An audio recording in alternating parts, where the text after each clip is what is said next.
station and space to ground. Welcome to Space to Ground. I'm Gary Jordan. This week, a vehicle filled with tons of trash and a few satellites said farewell after 52 days aboard the station. The Northrop Grumman Cygnus was released early Sunday morning, filled with over 6,600 pounds of trash. After traveling safely away from the station, Northrop Grumman flight controllers took over to fly the Cygnus a number of miles away to deploy a series of 6 satellites, the NanoRacks CubeSat deployer.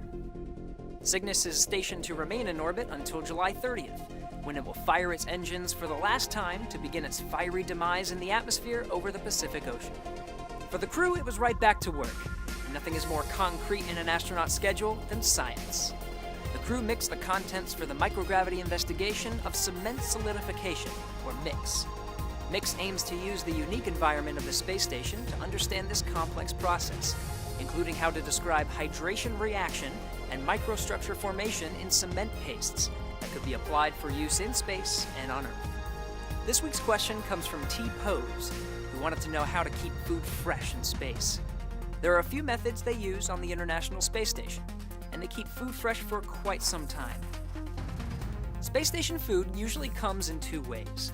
One is thermostabilized, which comes in those grayish-green packages that you may recognize from the military. These can be eaten right out of the package, or warmed up for a nice hot meal. The other is freeze-dried, where the water is sucked out before launch and needs to be added back into the packaging before consumption.